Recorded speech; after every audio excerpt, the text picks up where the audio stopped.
it has really pushed me into encouraging other people and telling them, speaking the words that they need to hear, because I know that they were words that I wanted to hear. Like, you do have a story. It is unique. Yes, there are a million love stories out in the world, but who cares? I need another one. Don't you? Like, I want to read it, and I haven't read yours yet. So please write it.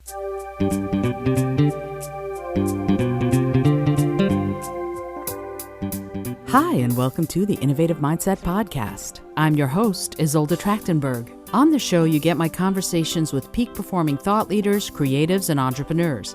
Every week, I bring you the latest scoop on what these incredible people do to succeed and how you can get their secrets and do it too. Whether we're talking about best practices for spending time creating, how to work the business part of your business, or how to keep in that innovative mindset so you can keep living and performing, you'll get practical and wise information to use in your work and in your life. And now, let's get on with the show.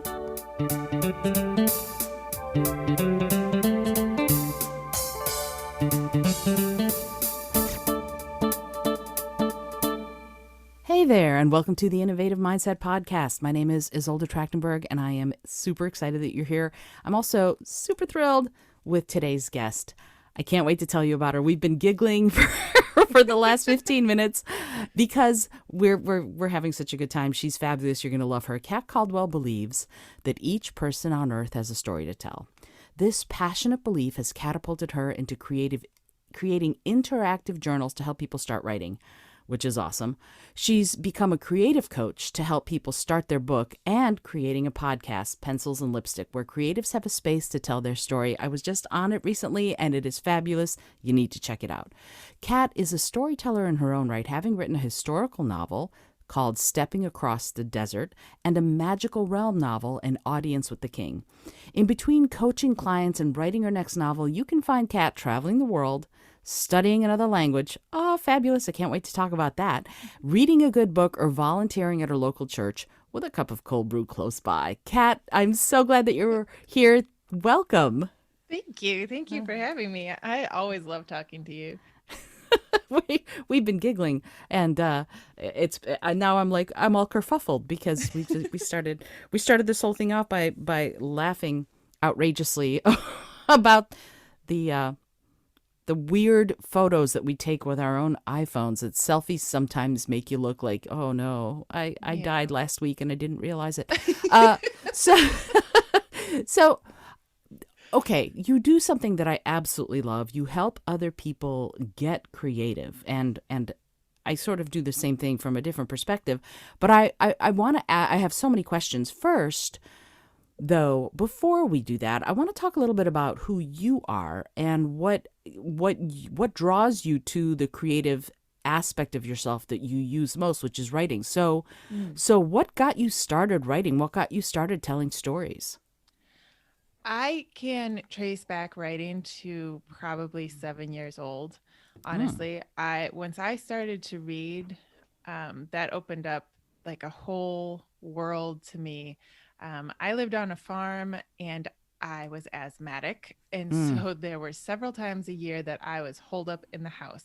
My parents were not about to have to spend another week in the hospital, so every time there was haying or harvesting or anything going on, they made me stay inside, which Wow. was a little devastating because I liked being outside. Sure. But I found reading. And so I literally remember being in my closet reading, and then one day just sort of deciding that I could write it better. And so I I love it. I rewrote the ending to this novel. It was like a World War II really short novel about a nurse, and I was like, wow, I could write this better. So before fan fiction was a thing, I was rewriting my fan fiction. I Um, love it. yeah, I dabbled in poetry. I remember writing, poems for new babies coming along, and it's a shame I don't have them anymore. And I started journaling because there was a lot of sort of trauma going on in my family, although I had no idea what that meant at the time. Hmm. I just knew there was lots of stuff happening, and it made me feel crazy. So I started journaling when I was probably like 10. And I Wow. have a lot of those. Not to say that I did it every day, but yeah, I writing has been a part of my life for almost my entire life. That's incredible. And it's so fascinating to me that you were telling these stories and that that you improved on them for yourself. This would have been better, a better ending. What about that felt satisfying? Like how did you decide, first of all, the courage to go, I know better as a 7-year old? Is it no, that's incredible. There's a part of you, I think, inside that goes, that I deserve this. I deserve to tell these stories. And I'm wondering if you have ever thought about where that courage to tell those stories comes from.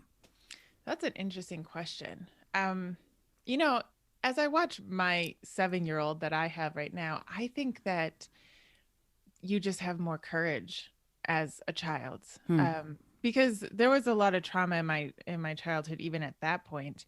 But while it was going on and I knew it and it directly affected me, I look back at that little girl and I think somehow kids are able to like separate themselves alone and then like everything else when they're interacting with others. Hmm. Um, that's the only thing that I can really pinpoint, I guess. I just think that kids are a little bit stronger, honestly, than adults. I Hmm. know just myself as an adult, having gone through different therapies and different ways to deal with my childhood, it seems like once we're an adult, it all just like smacks us in the face. And we're like, oh, look at that. I need to deal with some things in my past. Um, because I wasn't a particularly brave kid. Like, I wouldn't talk to anyone. I couldn't order my own ice cream. I hated, like, I was so shy. Even up into my 20s, like, if I didn't know how something worked, like the cafeteria, I Mm-hmm. wouldn't go inside. Mm. I didn't know how to do it. Mm-hmm. And I honestly think that like that shyness compounded the older I got. I think the more aware you become of people around you. And so I have a 13-year-old, a 10-year-old, and a 7-year-old, and they're all girls. And so I'm watching this from the outside going, oh, okay. The 13-year-old has figured out other people seeing her and being more concerned about like what they think, Mm-hmm. even though, most of the time we don't think about anybody when we're walking past them. They're like, oh, look at that kid. We walk past like but like suddenly becoming really self-aware. The 10-year-old has not yet fully gone into that. Mm. She can be real crazy and funny, and then she's self-aware of her parents. Like Ah, so her if parents embarrass her. I yes, see. she could be doing the craziest thing, but the minute we step on the scene, she's like, "Hey, get out of here!" And then the 7-year-old's like, completely oblivious. Like, this is the world. She'll play with her Legos in front of you, um, and is able to shut out the world. Mm-hmm. And I could stare at her for 3 hours, and it would take her that long to figure out that I was looking at her. So I think that's an awesome thing. It's a good, probably healthy thing for our brains as kids. Um, and so I almost think it's a shame that we become aware of the world. I think we'd be happier if we could just play our Legos and not care. I still play Legos every chance I get, so I completely no, but yeah, absolutely. I think it's what you just said is so interesting, that there is this expanding awareness, not just of the world around you, but of how the world might view you.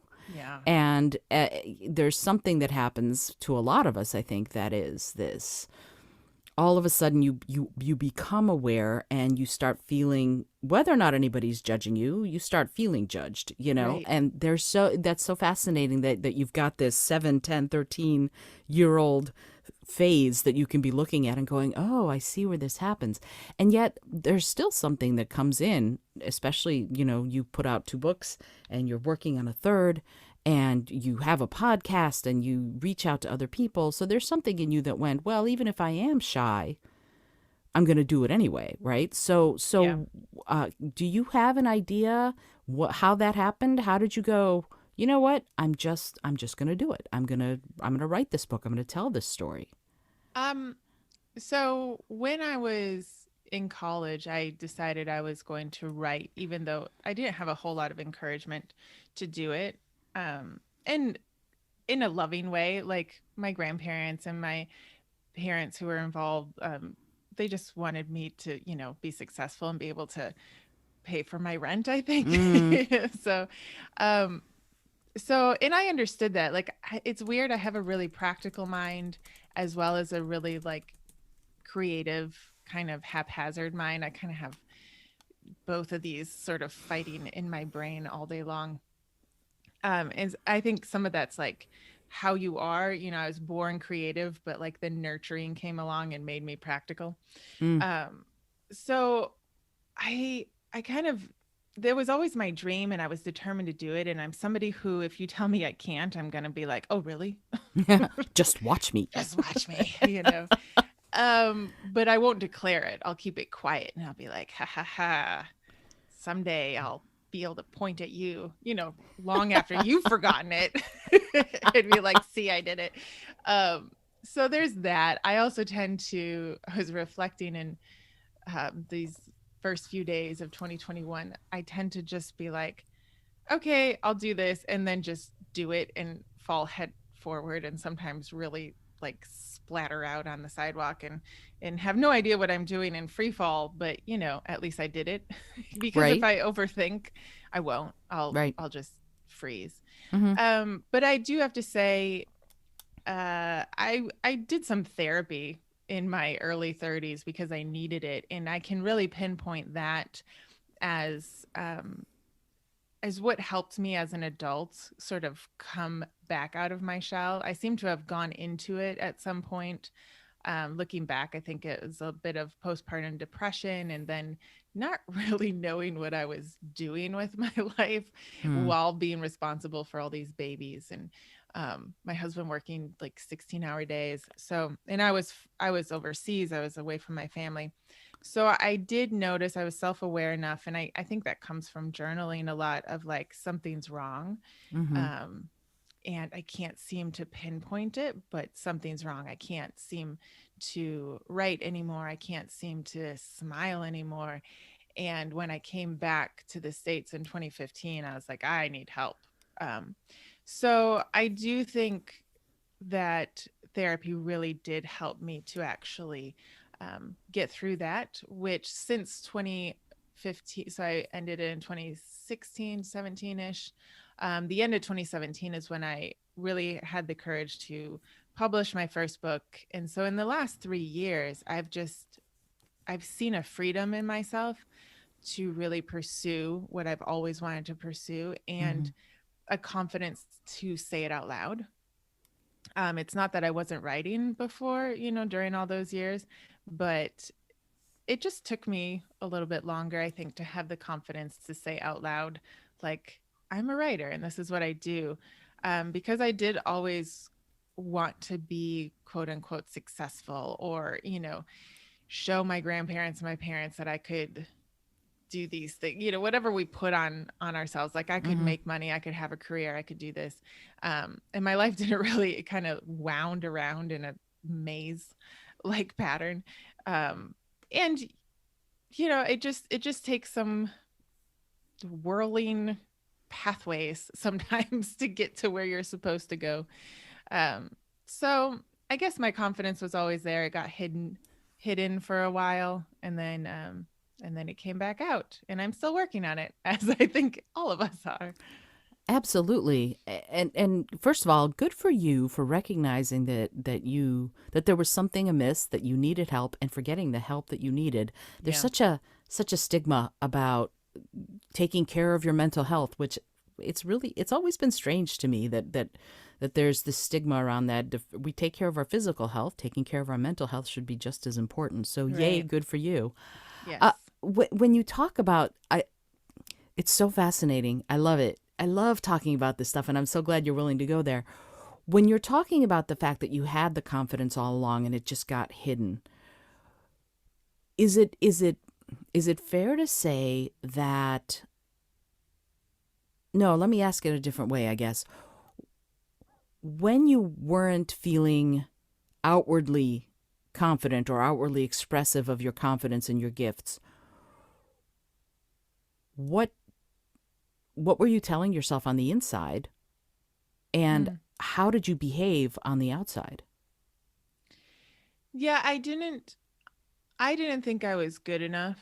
And I Mm-hmm. didn't appreciate creativity as something to brag about, and brag about in a good way. Like, I'm a creative person and I have Mm-hmm. a creative business. I didn't even understand, I didn't know that that was a thing. Mm-hmm. Um, in so I've always done like hands-on creativity, so sewing or scrapbooking I got really into because I just loved finding things, making little scrapbook journals, where you just sort of get multimedia things and glue them together, weld them together, or whatever you want. Mm-hmm. Like, from high school on, you can find notebooks where I'm just like pasting and putting all these things on things to make it look better, Mm-hmm. in my Mm-hmm. humble opinion. um, but no one ever really saw that as anything to commend. I Hmm. know I don't ever remember getting any comments on it. Not that I found that weird. I just, looking back, and to be not to sort of be on my European family or my European friends, but we lived in Spain. My husband's Spanish. We lived there for 6 years, and then France for another 5. And society there doesn't really value creativity in a sense of like, well, in any sense of like business or something that you should really spend a lot of time doing. Not Maybe it's not as different here. I think right now I'm surrounded by a lot of people who appreciate creativity. Mm-hmm. Um, so I remember getting comments of like, well, I wish I had time to scrapbook, while I'm thinking I'm doing it at like 2 a.m. Right. I don't know. I was a stay-at-home mom, which is something that not a lot of women do in Europe. And I was, because my firstborn, I quit because she was having a lot of trouble. And then we moved and I didn't speak the language. Um, and I would just get a lot of comments. Well, if I could stay home too, I guess I would be creative. I guess maybe I would do something. So I don't really fault my friends or my family saying that, because I think it's something that we tend to, sort of make comments on. But because of it, I didn't really appreciate it, Mm. you know, that I could do anything with it. I just sort of saw it as, something I guess the stay-at-home mom does, and that's it. And that, I guess that really kind of added to me not really talking much about writing to other people, because I guess I wasn't really sure how they would respond. Mm-hmm. Anytime I did, I had a lot of people being like, well, you know how hard it is. Well, I mean, you know, have you even tried to get published? Well, how are you even going to do this? Instead of encouraging. But I have to say, probably because of therapy, I'm able to look back and think, okay, I'm just going to learn from that and um, choose better words with my kids and choose better words with other people. And because of it too, it has really pushed me into encouraging other people and telling them, speaking the words that they need to hear, because I know that they were words that I wanted to hear. Like, Mm-hmm. you do have a story, it is unique. Yes, there are a million love stories out in the world, but who cares? Like, I need another one, don't you? Like, I want to Absolutely. read it, and I haven't read yours yet. So please write it. Those are the words that I wish had been said. Mm-hmm. But since they weren't, I can say them to other people. So, I've really come to the conclusion that I can learn from everything that happened in the past, good or bad, and I can choose to not be bitter about it. This is therapy speaking again, Mm-hmm. and sort of weaponize it for the good. Yeah, it's so fascinating. And I keep saying that with you. You're fascinating. I love it. Uh, you know, what's something that you said struck me. You said, I can say it to other people. And then the thing that struck me as you said that was, but you also say it to yourself. True. You know, you True. also every day as a creative person, you say those words to yourself. This is this is something I deserve to do. Whatever it is, whatever creative outlet Right. you get. And you went through for a time, it sounds like you were living in a culture that wasn't demonstrably appreciative of it. And then you came back to the USA and pulled yourself up by your britches, as they say, and then Yep. you wrote the books, and you've had two published and a third on the way since 2017. Or were Right. these books ones that you sort of were noodling around before that but weren't working on while you were living abroad? That's an interesting question. So my the one that I'm bringing out this year in 2021 called Coffee Stains, it's one that I actually wrote in 2009, and Mm. I've taken it and completely rewritten it. That one I wrote while pregnant and at home all day long. Mm. So, but I still liked the story, and I just needed to be modernized and just from the point of view of a more mature writer, I think. Mm-hmm. My first one, Stepping Across the Desert, is a historical novel, and that was the one that I remember sitting in my dining room in France, and I had been reading about the Barbary pirates because I'm a history freak, and I can go down the rabbit hole Mm. better than anyone else when my kids are sleeping and spend 3 hours, reading about Barbary pirates because Sure. why wouldn't you? And thinking, well, oh my goodness, I need to write a story about this. And that was kind of when I had already decided that something was a bit wrong. And my own self diagnosis was that I wasn't getting what I needed. It was a very self centered diagnosis. So my husband has always worked really long hours. He's in finance. And so it's like every quarter you have to, finish up the books, and it quarters come really quickly. And Right. there's just always work to be done. So he had really long days. So once the kids were in bed, I had the time to write. And I guess my self centered diagnosis was, well, it's my turn now. And so I'm going to write this. And I actually put my foot down with my husband. It's like, well, you're going to stay with the kids and I'm going to do this. Yeah, that's not always the best way to put Mm. it to spouses. But I wish I had known you at that time. You would have helped me get to his no, as we spoke last time. But my husband does love me, and so he allowed this to to take place. So I did start that in France in 2015. So we came, yeah, probably the end of 2014, 2015. Of course, we moved across the ocean, and that was the book that I really got the the determination, I guess, to find an editor and find help with it. And part of the confidence problem with writers is that you have to spend quite a bit of money to get your product. Excuse me. So you need to pay the editor and you need to buy a book cover. And when you don't have the confidence that your work is any good, it's hard to spend that money. Mm. It's hard to justify it, sure. It is. Mm-hmm. And so that took some months because I was just within myself. I got some really harsh but very good advice from one editor who said, you need to cut this in half. Mm. And at first I was very upset by him because I Wow. really like long books. I love epic books. I love just getting involved with the characters. Mm-hmm. And not everybody does. And she was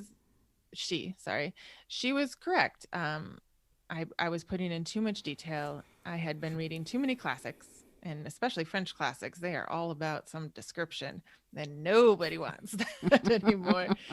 And so I probably cut 100,000 words from that book, Wow. which it needed. It's still 120,000 or so, So you're talking like, gosh, that's a lot. Epic, epic novel. Wow. Yeah, and really it was, it wasn't needed, I guess. I liked that, all of it, of course. but Kill your but darlings. I know. yes. But it was good advice, but that took time. You know, Mm-hmm. it took time getting over that and through it and processing it and then saying, okay, this person obviously knows what they're talking about, better do it. And when you're cutting words like whole scenes, it no longer flows. So you have to redo it. Mm-hmm. So that did take some time. But I'm glad for the advice. I'm glad that I spent the money. I would not have learned otherwise. And I guess in that same process, my mind was being open to like, you don't have to do this alone and you don't have to know everything. Mm. I always assumed painters and writers, got the credit for their work because they did it all. And that was kind of the wrong way to think of it, really. Um, no, they've always had an editor. They've always had, painters have always sort of banded together and gotten critiques and criticism and learned. Um, I assumed that if I was a writer, I shouldn't need to seek help with Mm. it. I don't know where that came from. This is me looking back on myself. Uh, so so yeah, that one I started a while, before I moved to the States, and it was in the States that I really was processing and learning that I didn't have to do it alone, which is good. And then An Audience with the King is my first fantasy, and that just sort of came to me, and I just sat down actually while I was trying to rewrite Coffee Stain, so when that will come out this year. An Audience with the King wouldn't go away, and it started out as a short story to be able to have something to send to my newsletter, because of course we have to have newsletters, and I was struggling at the time with that, and then it just kept coming. And yeah, that one was done within maybe 4 months, sent off to an editor who I adore. I would give you her name, but then you guys will inundate her inbox and not leave her. I'm just kidding. It's Emma's Edits, and she's over in England, and she's wonderful. And so that was done within less than a year's time. And I was really proud of it. I am really proud of it. And it just sort of was like a culmination of, look, you've come a long way, you've done a lot of hard work, and it has paid off. So that was fun. That was fun to get done. And it was fun to write because I wasn't restricted by the natural realm, you know. So it has magic in it. Emotions are in the air. Nelia can see them. She can see words if they're being spoken truthfully. They come out, and she can physically see them. Um, and she can see sort of evil as tar surrounding and kind of choking humans, even though Wow. they, in the physical realm, they don't know it. Right. And it was kind of like a fun way to play on what happens to us with all of our our different emotions. And she is one that takes a journey through these different places to get home, and it's not only a journey through all these weird sort of towns that she's never gone through, because she's poor and never considered herself worthy enough to travel, but she goes on her own journey um, within herself as she's doing it. So kind of a play on the epic adventure, with a female character, not a male character. Nice. She is the heroine.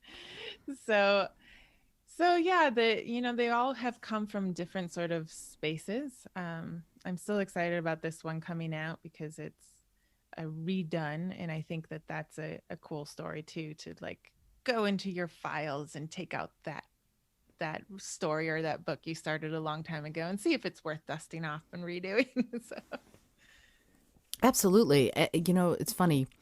Uh, when the novel I'm working on right now, I just saw, I don't know if you do this, but I go back through my memories of Facebook every night, Facebook posts. And in mm, 2010, 2011, I did this project where I wrote a micro story every single day. But wow. I had a minute to write it. So I got a prompt word, and then I timed myself, and I had a minute to write this story. And back in 2011, I wrote a story where the main character's name was Cassie. She was some sort of psychic. She worked with the police and she got called by the cops to go to the Walsh building at Georgetown University to go look at a crime scene. That was part of the part of Hmm. the story that I wrote. And this was 2011 and I had not seen this in years, this particular little entry on Facebook. And my current book, the main character's name is Cassie. She's a professional tarot reader who works with the police to solve crimes. And one of the crime scenes she has to go to is in the Walsh building at Georgetown University. Oh So my gosh. that had been sitting there for so long, for 9 years. And I'm writing the novel right now, and I wrote that part a couple weeks ago. So it's fascinating how going back, in my case, subconsciously, to finding some of these gems can really inform. But I love Right. what you said about now you're a more mature writer. And when you say that, Yeah. what do you mean? What do you mean now that I'm a more mature writer? What does that mean to you? How do you become a more mature writer? For me, it was realizing that I didn't have to do it myself. And Mm-hmm. that took even just, that embeds itself probably starting off with not a lot of confidence, but then it becomes like a source of pride, I think. Mm, And realizing I took a couple writing courses in the university years, several years that I mm-hmm. took to get my degree. And I wasn't, I guess, super impressed with them. I had kind of a chip on my shoulder, um, because I was writing a novel at the time. And so I just sort of thought that I knew Mm, more than everyone else around me. I had higher aspirations. So I think it became a bit of a chip on my shoulder between not having the confidence to walk in to a writing class and be able to take the criticism, because that's in my head, but my outward expression of it was kind of like, oh, well, I don't need that. Like, I'm a writer. mm, This mm-hmm. is not my hobby. This is what I want to do. So breaking down that pride, and and I guess just as I grew older, um, reading different genres, being able to do exercises in which I'm sort of crossing over into a different writing style or writing genre, being fascinated and allowing myself to learn and be fascinated by other writers, even if their books aren't particularly my cup of tea. Mm-hmm. Um, just being open to learning from them.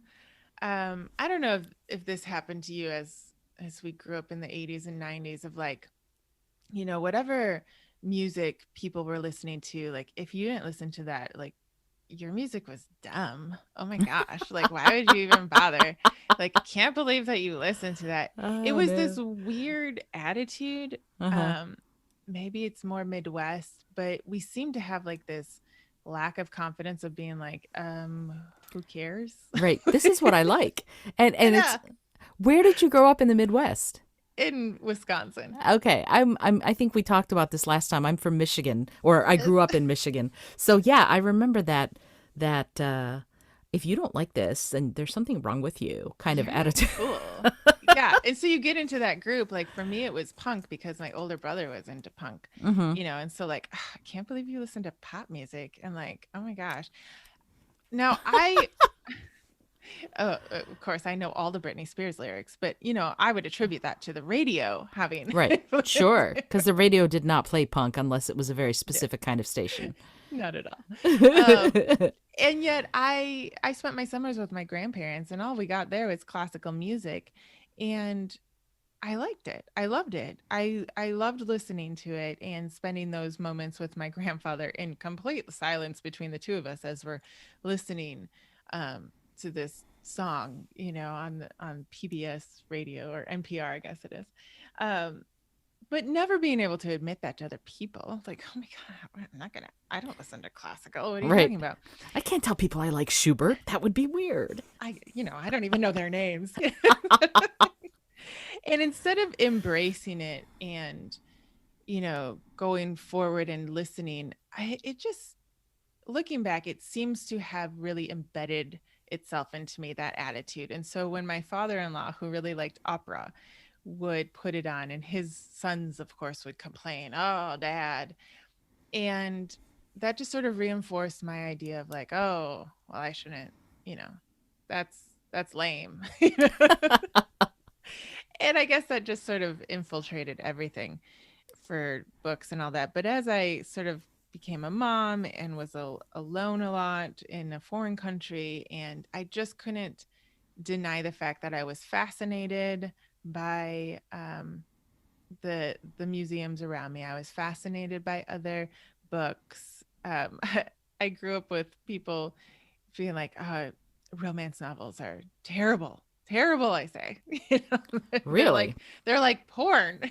So um so of course I had to read one at one point, and then I was like, well, actually, I mean, just like anything, some of them are like, meh, all right.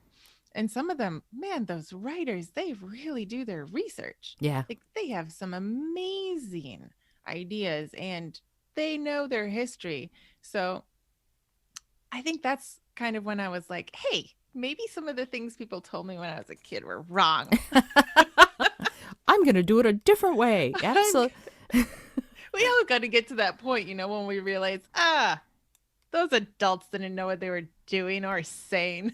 Yeah. And it's funny because they're a product of their own inside workings, Right. whatever those are. And I think that's part of maturity for me anyway, is Hmm. recognizing that we're all the hero of our own story. So Yes. so so what works for me might not work for you. It might not have worked for the adults in your life when you were a kid, but hey, this is you now today, and you have the confidence to step out of that.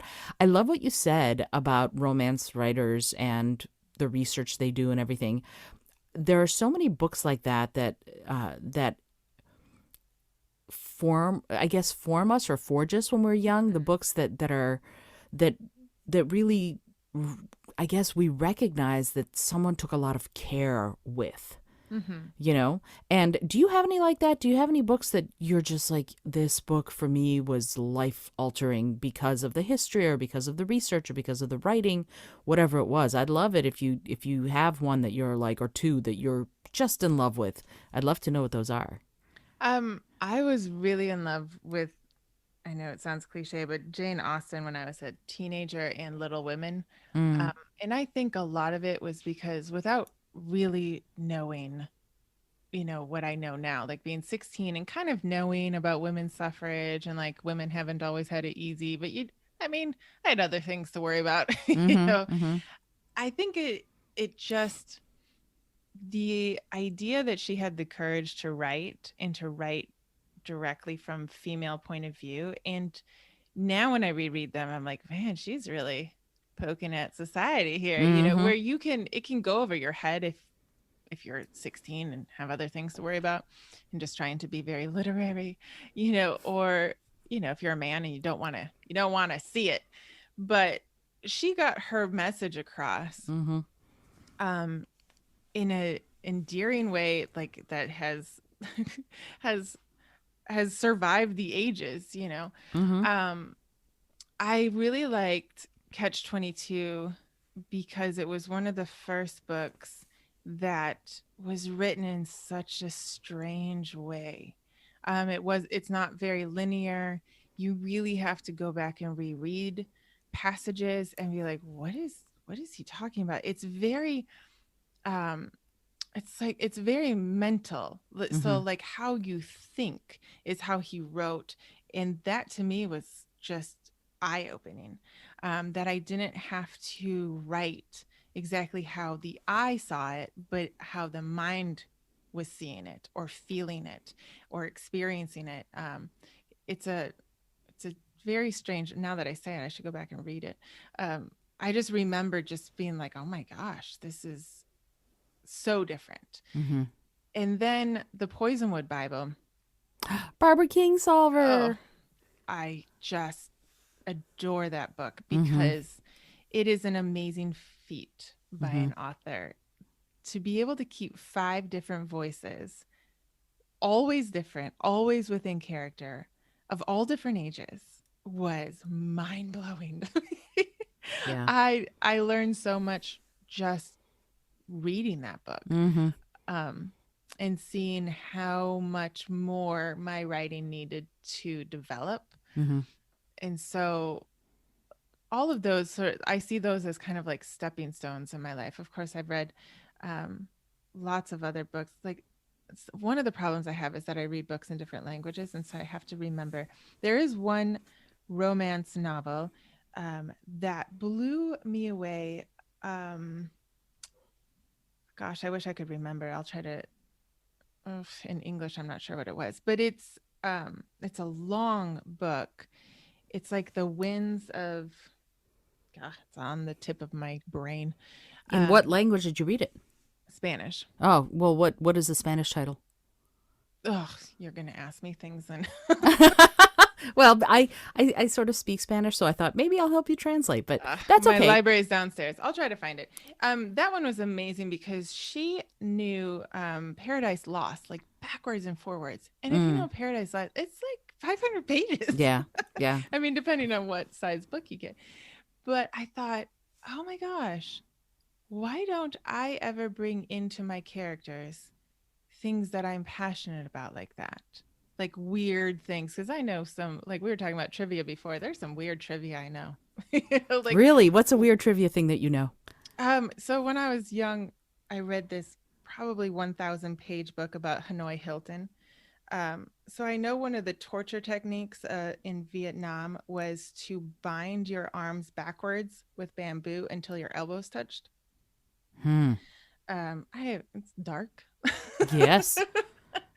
But I read things like that. You know, Cervantes was captured by the Barbary pirates, but he was bought back because the Catholic Church actually believed in buying back people who were taken. The Anglican Church in England did not, and so they just left their people to rot. Wow. Yeah, They that's didn't negotiate fun. with terrorists, I They guess. did not negotiate. Who Right. cares about those peasants?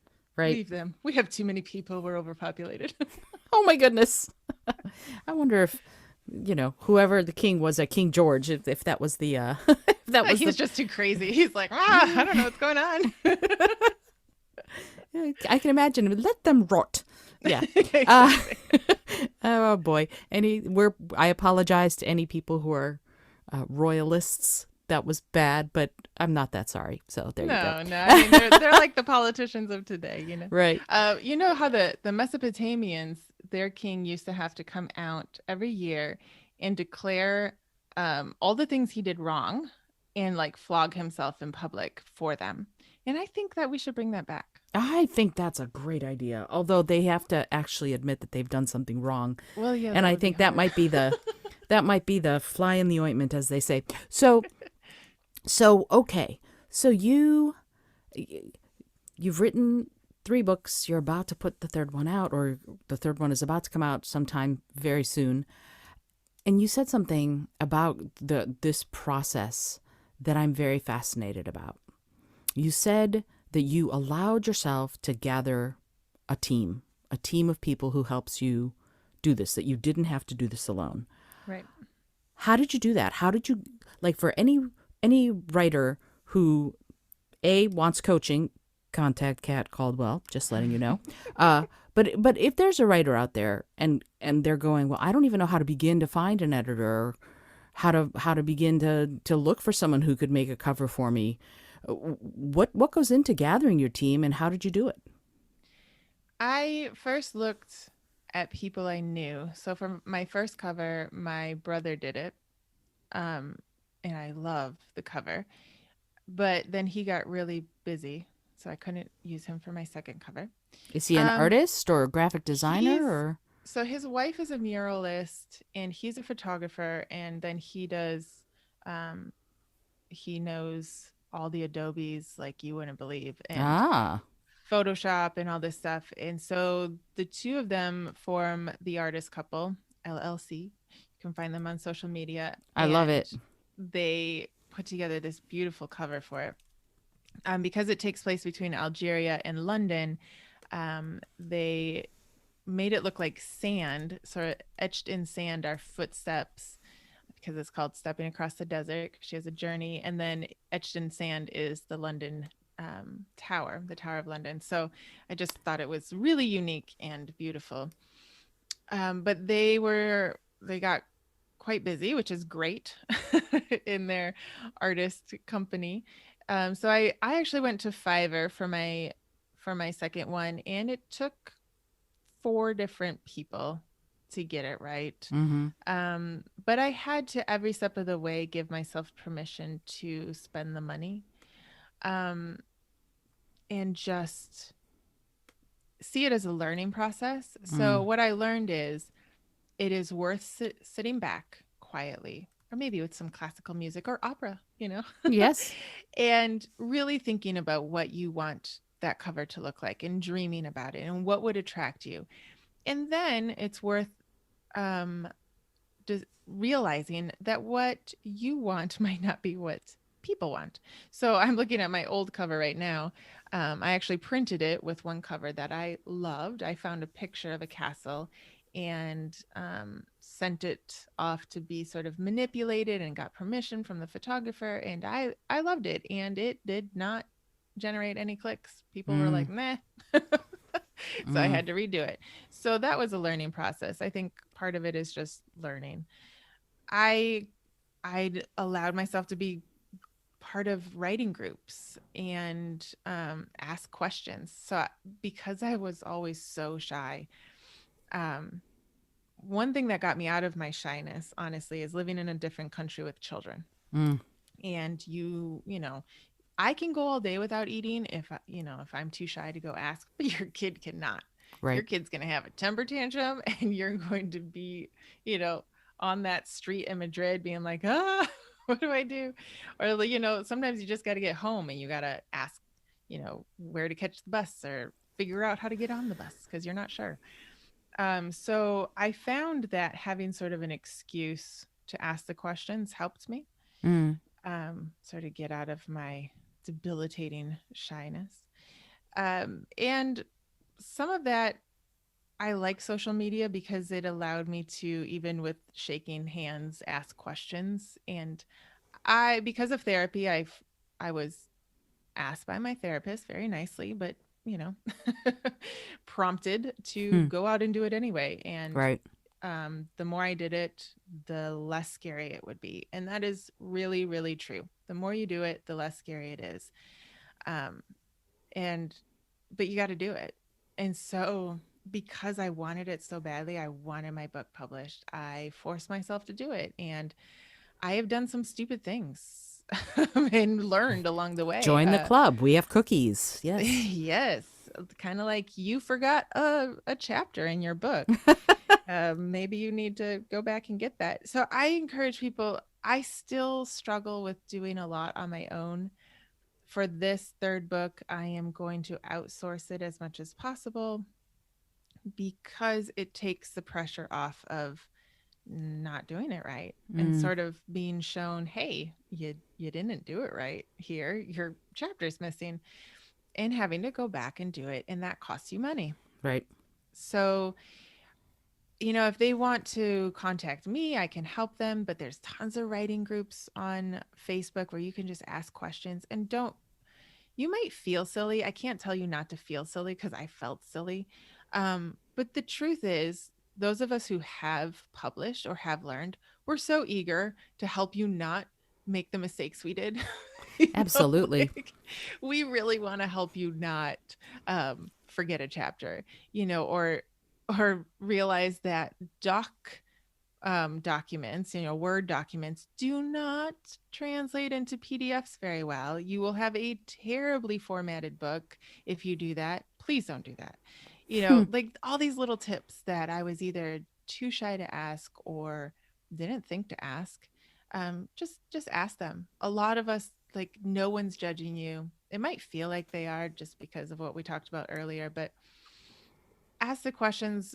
If someone is a jerk, I don't, I don't know why, but 2020 happened. So, just put that person in the corner and be like, something's wrong with them. 99% of the people are going to be like, I'll help you. You should do this. You should do that. Um, and Instagram's a great place to ask. A lot of people tend to be nicer there. if you've had bad luck with Facebook. But most writing groups, like there are rules, you have to be nice. You'll get kicked off if you're not nice. So just ask. We'll help you. Yeah, and that's exactly it. We don't know that the question is there unless we hear the question. So Right. that's Yeah, a your really question might help us too. Like, absolutely, absolutely. I find that I learn a lot when I teach others, so yeah. that's it's very helpful to me. I know you're a coach, Mhm. and you've said something that I think is fascinating. Again, because I'm fascinated by you. I'm so sorry that in this instance, I'm sorry I left DC because I'd love to meet you for a cup of coffee. Yeah, no Uh, kidding. Come back. I know. Well, I'll be back and visit. I promise. So you you've said that we're all creative, and I feel the same way that we all have a sort of a creative genius inside us. But I'd love to get your take on what that means. How is being creative our birthright? How are we born to be creative? And more importantly, how do you help your clients, your coaching clients, see that? Hmm. I think it's starting with the second question. I think it's telling them over and over again, just like we tell ourselves over and over again. But I think if we just look back in history, our ancestors were creative all day long. And I think that we don't appreciate it as something creative. It's just like I was in my, early 20s, mid 20s, walking around Europe with people telling me, oh, you and your little scrapbooking thing, or whatever. Um, that's creativity. Decorating is creativity. Making clothes is creativity. Cooking well, actually taking the time to like does understand how food goes together. That's creativity. Mm-hmm. You know, creating different wines, that's creativity. Growing things is creativity. Like you have to learn. I think that our ancestors actually were diligent about learning how things were done in the world, how the world worked. We have things so easy now. I really do think television killed a lot of our creativity. Not that you can't creatively make television or write or, all of that is creative. But I think that the average American watching 6 to 8 hours of television a day is what killed a lot of our creativity Mm. because it just, for me, it numbed my brain. It was one thing that I actually had to quit. Cold turkey. I just stopped watching because it wasn't doing anything for me. Mm. Not that everyone has to. Maybe you have more self-discipline than I had. Um, but sort of having it on in the background sort of thing. I grew up like that. It's just on in the background, but it's just like noise that was impeding my thinking. Mm. Um, so maybe that's just me, but I just step back and look around me and look at myself even and think, we want everything fast. And that means that we don't take the time to understand how things work. Why does a flower come out of the ground? Or like why did my tomatoes plants grow but not flower? What did I do? Like What could I have how done did how differently? did this happen? Right. And asking those questions and just being curious about the world. And I think that if we would dare to sit in silence a little bit more, we would see our creativity coming out. Um, I think that we're scared of silence Mm. in general as a society, but I also think like looking at what you do that helps you, that whatever you gravitate towards, whether it's woodworking, whether it's gardening, whether it's sewing, the thing that you kind of wish you had time to do more of, or that you did when you were younger and now you don't create the time and the space to do it, that's your creativity and it's worth doing. And I think that regardless of what people around you say, that is your mental health moment and you deserve to do it. And if no one else around you is doing it, then maybe look back and see how great their mental health is or how Mm. great they feel about their lives and just think like, well, all right, maybe you don't like your life, but I'm going to like my life because I'm going to do my creativity. I'm going to do what I feel best doing. Mm-hmm. And I think we deserve to do that. And I think that you'll feel better and better and better. And um, and then you can encourage others to do it. And I think the world would be a much brighter place and a much healthier place mentally and physically if we were to do and create some time to do what we kind of, you like feel pulled towards, but you keep denying yourself the time to do it. Oh, I love it. Preaching to the choir. Yes, yes, absolutely. Absolutely. I love what you said about the fact that we deserve to do it. And it struck me. I love that you went cold turkey. I grew up with the TV also and have had to really step away unless it's something incredibly special. Like I watched The Queen's Gambit and loved Oh, it was it. so good. It was so good. But unless it's something really special like that, I've stepped away. And when television went digital, I don't know how many years ago now, we didn't upgrade, so we don't have television, right? we Right. we just went we kind of, because I know myself, and I'm like I think you said you were, I will watch it if Yep. it's there, so I don't.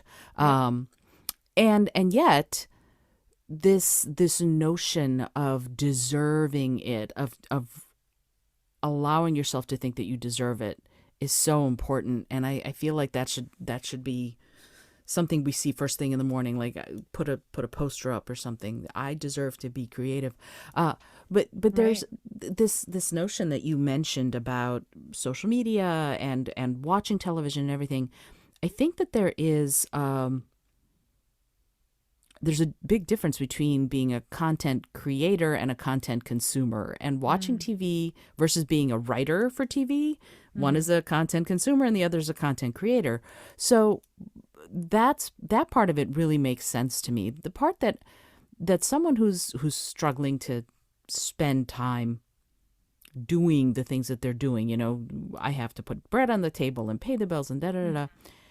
How how do we, and more importantly, how do you, as a writer and as a coach and as a mom of three kids and a wife and somebody who's managing a home and all of that, how do you prioritize creativity in your day? What do you do to make that happen? So as we're talking about TV, like it's always been it sort of makes me cringe when people are like, oh, I just want to veg out and watch TV because again, like that's how I was. And I do know people who are able to really enjoy watching TV and then move on to the next thing. I guess my mental state like just becomes lethargic. Mm-hmm. Um, Probably because of how I grew up or who knows. But I have had to turn that around in my thinking. I think it's like 8 years ago now that I like you have no more local channels, don't know what those are. I have no, my husband when he actually wants to watch football is like, how do I do this? Like how do we get this? Um so instead of being like, well, kind of I deserve a break. My break is television. That's how I grew up thinking. Mm-hmm. Um I changed it to like I deserve to sit down and cut out paper or write a story because that actually is what I truly want to do. And I think that takes some time to like rewire your thinking Mm-hmm. because at first your brain's like, that's work. Like, no, you don't want to do that. And so honestly, like I used to scrapbook while watching TV because it was like, and it wasn't even I don't know. Like, oh, this is the time that I can watch the shows I want to watch. And Mm. so I can actually remember the television show I was watching when I see a certain page of scrapbooking. That's how my Wow. brain works. And so as I noticed that, I was like, you know what? What if I had been doing something more constructive? What could I remember from seeing this scrapbook page if I had been doing something more constructive? Mm-hmm. And so I moved into listening to books, and then I moved into what if I allowed myself to listen to other genres of music to see what I like. And there are some genres I really don't like, and that's Mm. okay, but I didn't want to not like them because some 15-year-old when I was 15 told me I couldn't.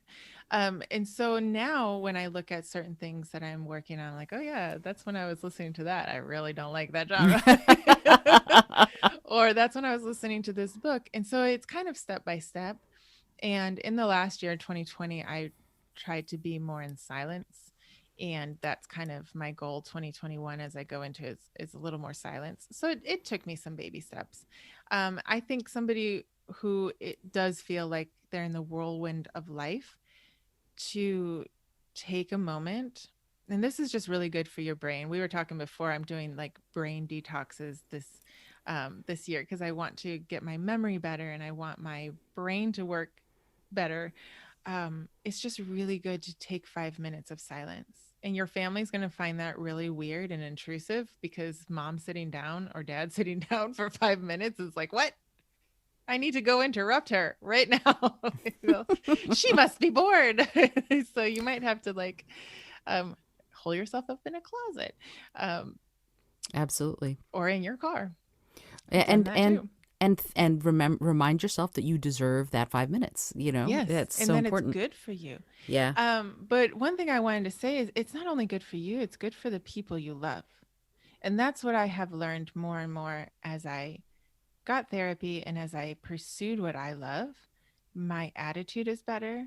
My love towards other people has grown. I think because Mm. I'm able to do what I love, and I'm able to grow my confidence and my love for myself. I think we all struggle with, loving ourselves and how, if we're worth doing.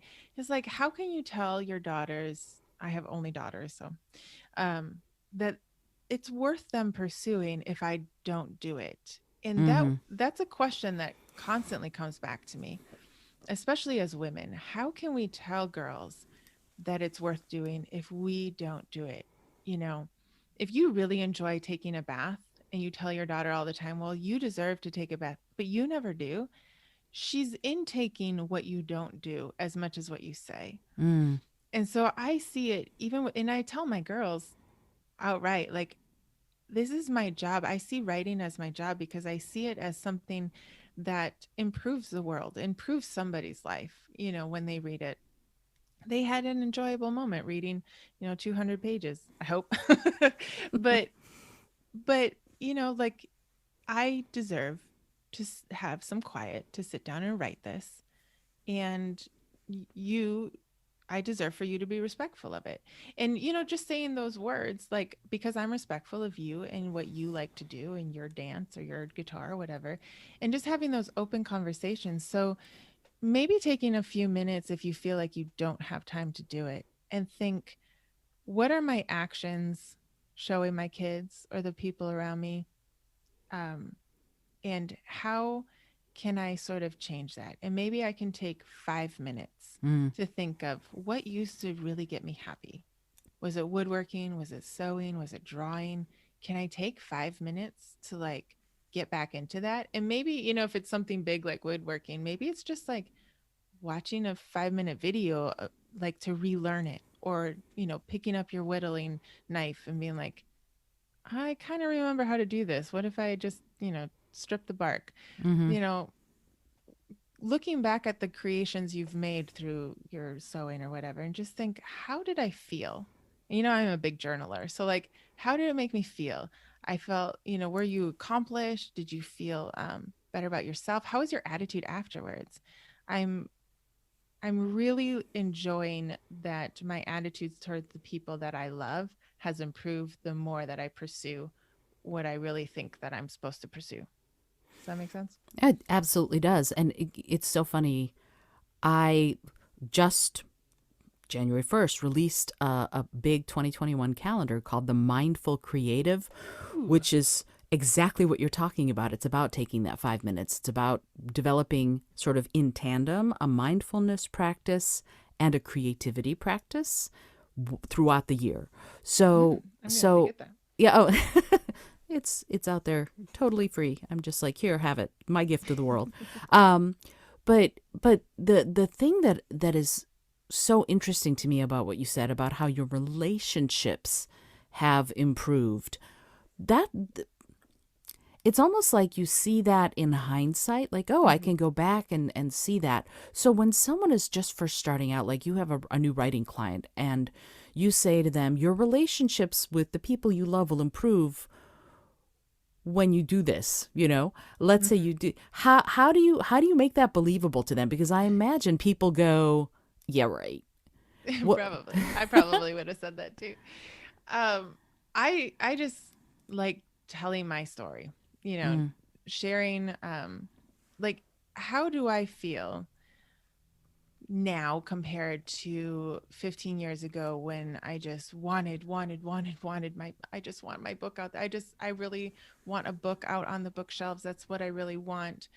You know, I've been there mm-hmm, and gone from like just wanting it and not thinking that I can, not being able to sit down and write it, not having that story yet, you know, having rejections. I do have one book that was rejected and rejected and rejected. And it was published in 2003 through sort of, it wasn't a vanity press because I knew what those were and I avoided them, but it mm-hmm, was like those, so I guess it was kind of like a self-publishing press now. So I didn't pay them. I knew not to pay anybody, but they didn't do any work. So mm-hmm. basically they made money off of you being super excited and you know, they didn't edit it, they didn't format it, they didn't do anything to Oh it. my goodness.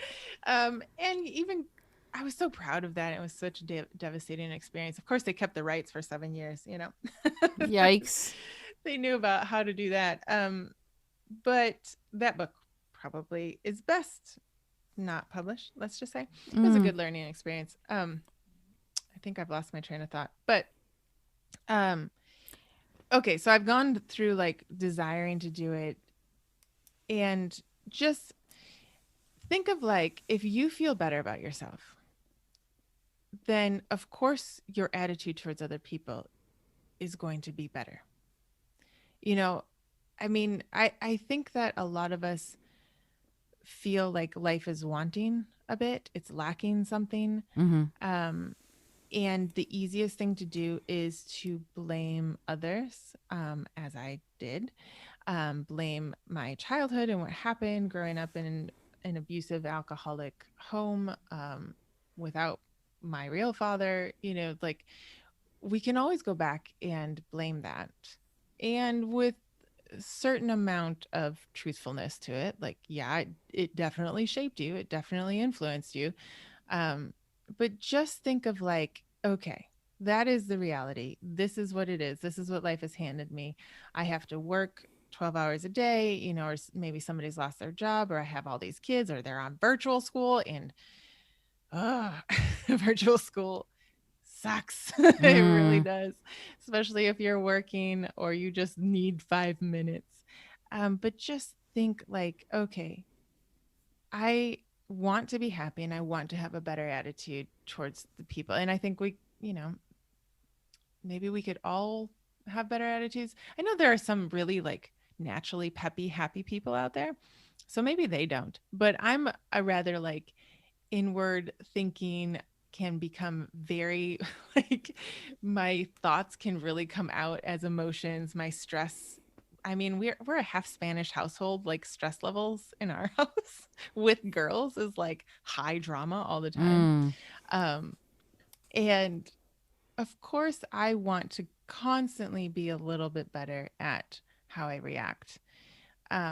And so I would just say start by like journaling.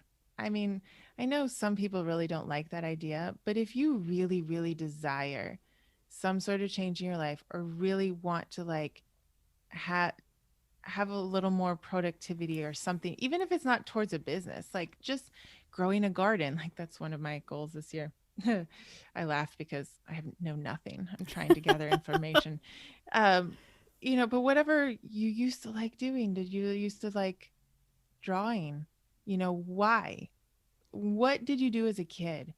Taking 5 minutes to write it down and ask yourself a question. What used to make you happy? What used to make you feel release of stress? What and how, if you could have that, how would that impact maybe not your whole day because heck, life happens, but how would it impact the half an hour afterwards? You know, So I know even the other day, right? Virtual school gets up.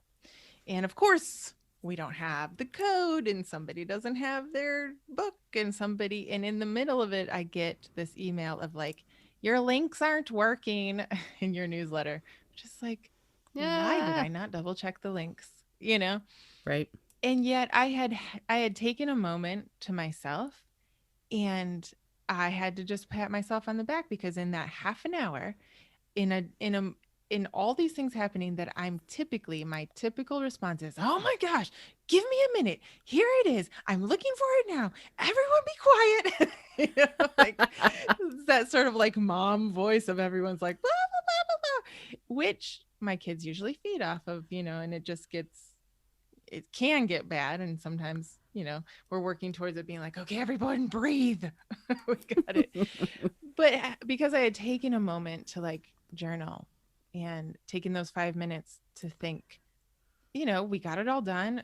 Everyone was happy. There were no tears shed, even with three girls. And it was like, hey, it works. We did it. We did it. Not to say that, the dog didn't run away that afternoon and we weren't all like, if that damn dog doesn't get back here. So yeah, it's not a miracle. But I just really think I would encourage anyone, just let the thought linger as turn off the radio while you're driving or the podcast. I'm really bad at constantly listening to podcasts. And there's nothing wrong with it, but like one way, go in silence and just think, what did I used to do that was really great and made me feel really good? And how could I do that again once this week? And see what it was and see how it makes you feel. And then when you do it, be like, yeah, that was awesome. That was productive. Like it doesn't mean that you're going to sell a book or whatever, but like if it helped you, it probably helped your kids, or they saw you do it and they're like, look, mom's happy making, painting ceramics. Who knew? Like maybe they'll be like, yeah, mom needs to go paint her ceramics. That's right. Mom, you look stressed. Go paint. Go paint. Wouldn't that be lovely if they told us to go? That'd be great. I would love it. And, again, realizing the example you set for self-care and self-happiness. And I know all of us are usually like, you don't need to play more video games. Um, I'm trying to be like, you don't need to play more video games. How about you and I go try to learn to sketch? And a lot of times, to be honest, my kids are like, no, I'm going to go play Legos. And I'm like, fine, whatever, but sometimes they come. But it still gives me that 5 minutes to learn to sketch, you know? Sure. So, Absolutely. I mean, none of this happens in a vacuum, and none of it happens without you doing something about it, right? So right. the fact that you're making it a priority is amazing. And there's another, I know I could actually keep you here for the next 6 hours and we could just keep chatting. And I know you have daughters to get back to and a life to get back to and writing to get back to. But I have just a couple more questions, Sure. if that's okay. So No. so you do this with your kids, and you also, I know you have a mastermind. And how much of that it's called the Creative Writing Community, which I think is a great name for a mastermind. How do you do that in the mastermind? Well, actually, let me back up a little bit. Hmm. I'd love to find out, what is a mastermind?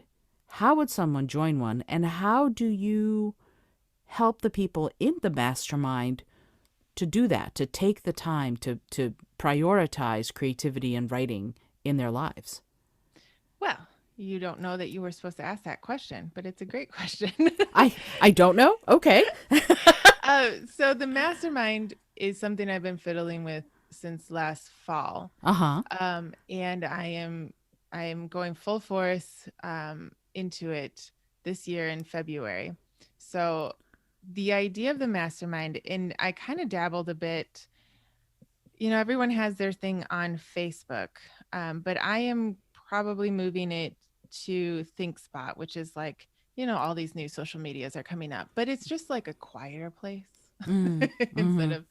And my first thing with the mastermind, as writers and as creatives, There's so many questions, especially if you want to do your writing for at least a side income, if not your full income.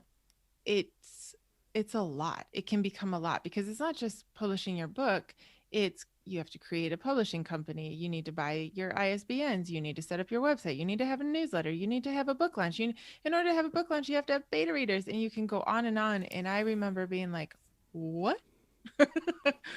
What am I doing?" I mean, with my first book, I did it absolutely wrong.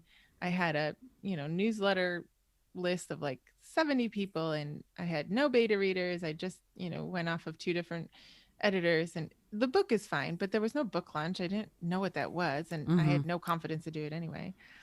Um, and it was like, who am I going to bring to my book launch? I don't know. Too many questions, too much overwhelm. So my idea was to get people together and have a community in which you can really lean on each other. And so if you have a book that you're writing, you can get advice from people for your character. Help me flesh out this character. Help me flesh out this situation. What about this chapter? I'm not so sure about it. Having a group in which there is integrity, they're signing off on, I'm not going to steal anyone's work. I'm really going to be here to help each other. When you're ready for beta readers, people are reading it and giving back um, good criticism. I love how Anne Lamont says you can point with the sword of truth or you can chop their head off. And let's point, not chop. Right. you know That's that's brilliant. that's going to be kind of our motto. And then bringing in other people who have done it. And so I've already set up a couple different people that we're just going to talk and chat. I have a podcast in which I talk to creatives about their journey and creativity and their business and that. Um, and so that's kind of the idea, just more focused on writing and motivation and mindset and going forward and this weird time we're in, and how do you keep writing when you feel like stressed out with the world. And so I have all these people set up to sort of come into the mastermind and talk about it. And then I have a lot of experts because I'm no longer afraid to ask questions. And sometimes I annoy people with my questions on LinkedIn, but I've been able to really connect with people in 2020 and bring them in. People who know about formatting and fonts. And weirdly enough, you need to know about that.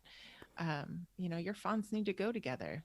Otherwise, your book cover is going to look like it's self published, and you don't want it to look self published. You Right. want it to look professional, like, Penguin Press did it, or Harper, or Collins, or whatever. And these people know how to do it. And how do you find an editor? Well, I'm going to bring in lots of editors, my editor, other editors. What's the difference between a line editor and a story editor? And figuring out what you need and what is your budget need, and how do you do your PR, and is it worth working with someone? Um, I know people who do ads. So like all these things where yes, you could either be on Google 14 hours a day like I was, or you could come and be part of a group and learn and give your advice and your expertise as well. And then help each other out. When book launch day comes, you buy the book and you tell other people about the book and you share it on your social media like, "Hey, my friend, you know, publish a book and here's what it is. And if you like fantasy, here it is, or sci-fi or whatever it is." Um, and you review each other's books truthfully. And if you hate it, don't review it. There you go. Don't chop their head off. Be truthful, but I'm not advocating for anyone not to tell the truth. I personally do not review books that I hate. I don't think it's fair.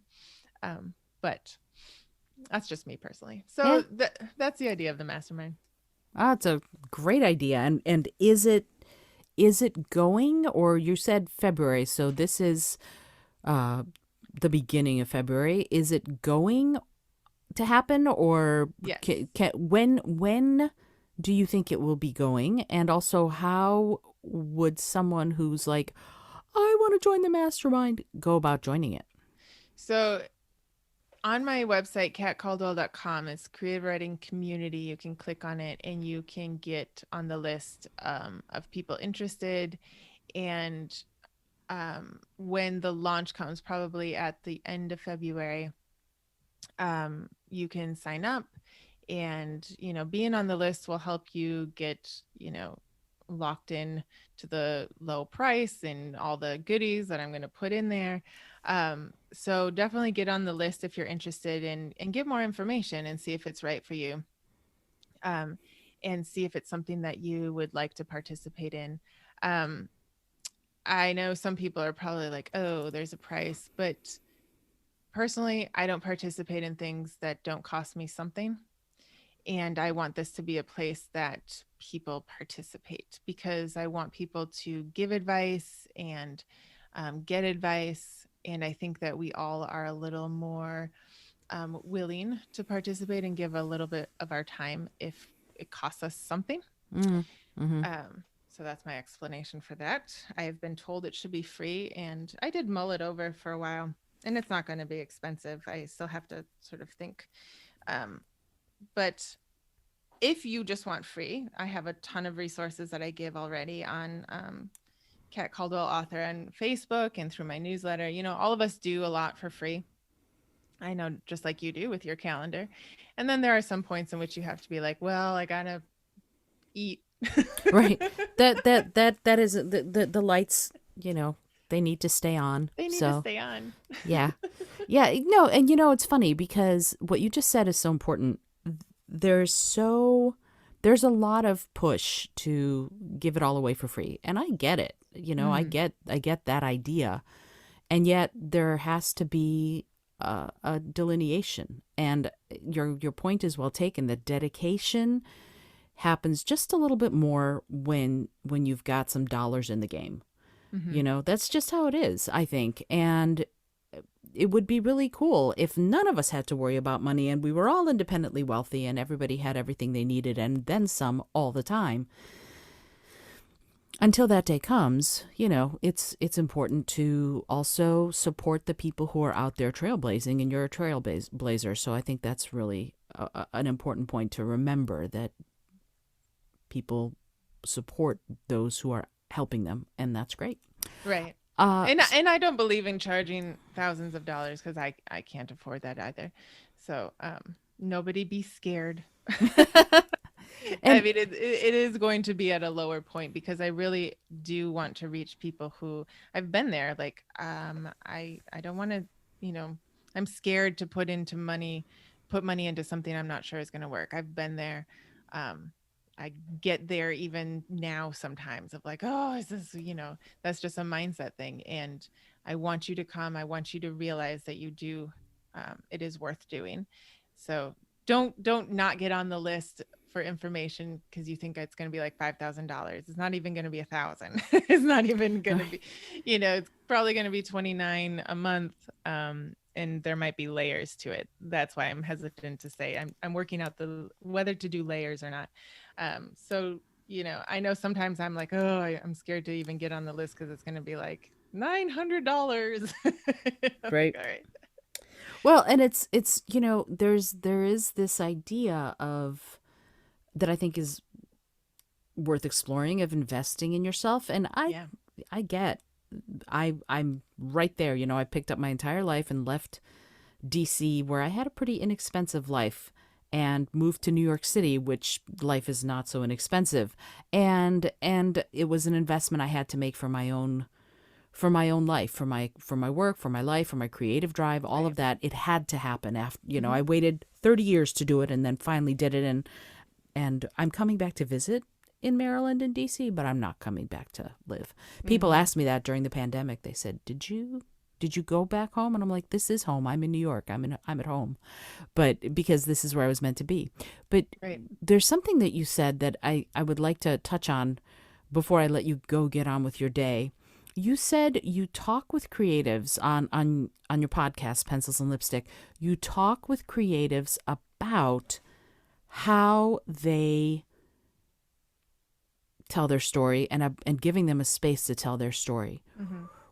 when you do that, what story are you trying to get them to tell? Like, what story are you encouraging a guest to tell? I know because I was on it, but I'd love it if Mhm. you describe what that process is for you and how you get it out of someone who's a guest on your show. The story that I'm looking for is their how they got the courage to do what they do. I Mm, think a lot about what we've talked about today, because I think a lot of creatives are not always encouraged to do what they're doing. mm, Whether you're a musician or artist, some of them are. Some of them have great, encouragement in their life, and some people honestly have just fallen into it and been like, I really like this. Like, oh my gosh. And I love those stories as well. But I'm really trying to get um, their story, their journey into realizing or how they realize this is what I'm supposed to do. mm, This is what makes me happy. This is, and I say happy in a sense of, remember, I am a very practical, rather cynical, creative mind. And so happiness for me, like, I am not the bubbly, jumping all up and down person, but the contentment, life is good right now. Like, I like what I'm doing. When I worked in retail, I hated it. And I mm. love it that some people love it because I need them there. Right. Absolutely. Everyone is created to do something different, and trying to get that story out of them.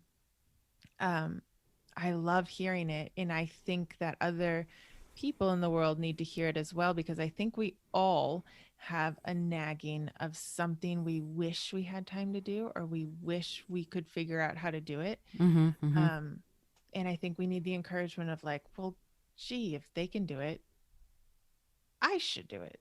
I could try to do it. I mm-hmm, might as well try. mm-hmm, mm-hmm. That's what I want people to to decide. And I might as sometimes, well try. yeah, and sometimes even if just one person says it, even if Hmm. just one person has a story that's similar to yours, or just says what you say, you can try this. It can change someone's life who's there to hear it. Yes. So subscribe to the Pencils and Lipstick podcast. Also, in addition to going and getting on the list for the Mastermind Creative Writing Community, I'm excited to get on the list. That's going to be really fun. So I do, as I said, I keep saying this. Oh, we could, I want you to come back on the show so we could talk. I have like 52 questions that we didn't even get to. Uh, so I hope that you'll come back to the show and talk about this stuff again, because it's worth discussing and it's worth plumbing the depths of that, especially for someone like you who is you're living the life you want to be living, and doing the work you want to be doing, which is great.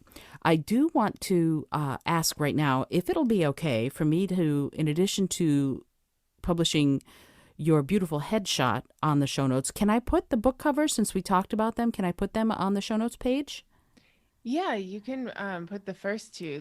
The third one, if anyone wants to help me with it, I haven't yet figured out, because the Mm, title is Coffee Stains, and I can't quite figure out one that won't look weird.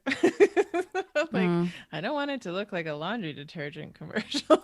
No, but the thing that immediately I go to is like a picture of where a coffee cup has been, if a little bit of coffee has spilled, so that you've got that circle, that on a white cloth or something, that circle, Yes. or that's where I'm going, and that could be something interesting depending on what the rest of the book is like three of them, intersected, so that there's some kind of a cool design among Yes. them.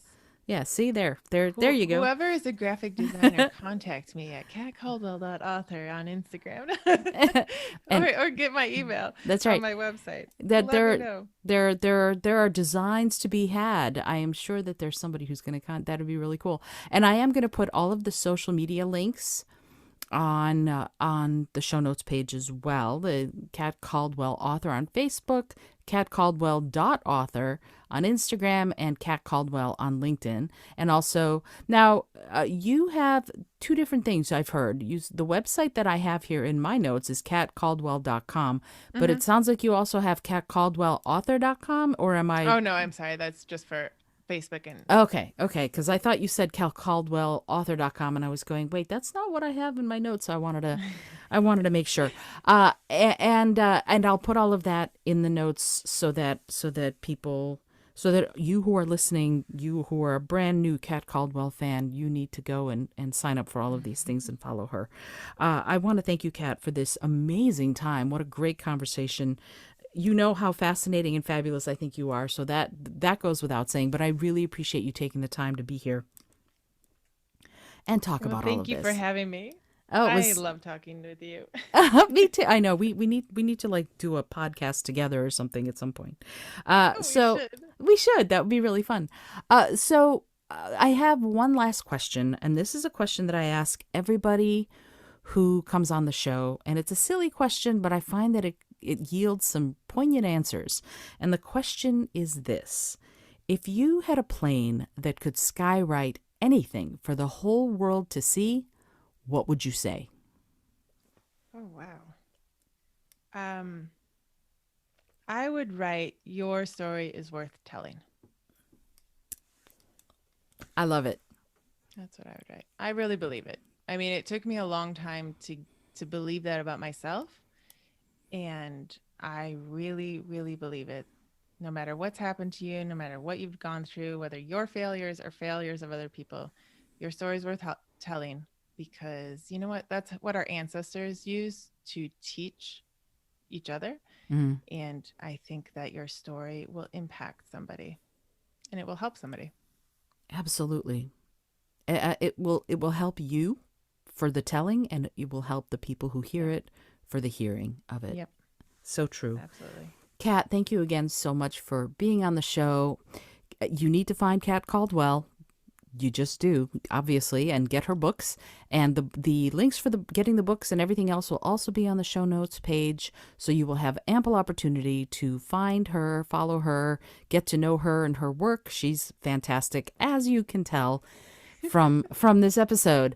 This is Isolde Trachtenberg for the Innovative Mindset Podcast. I hope that you are enjoying the show. If you are, do me a favor. Let me know. Write a review, comment, get in touch with me at Isolde T on Instagram. That's where I spend a lot of my time.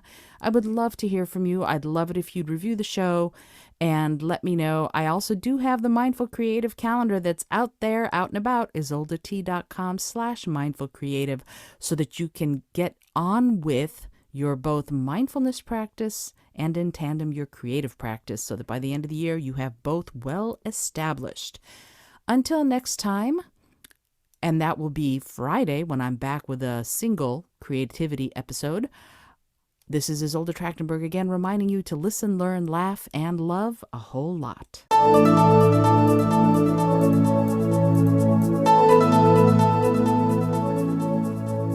Thanks so much for joining me today. I really appreciate you being here. Today's episode was produced by Isolde Trachtenberg and is copyright 2020. As always, please remember this is for educational and entertainment purposes only. Past performance does not guarantee future results, although we can always hope. Until next time, this is Isolde Trachtenberg, and I send you all of my love.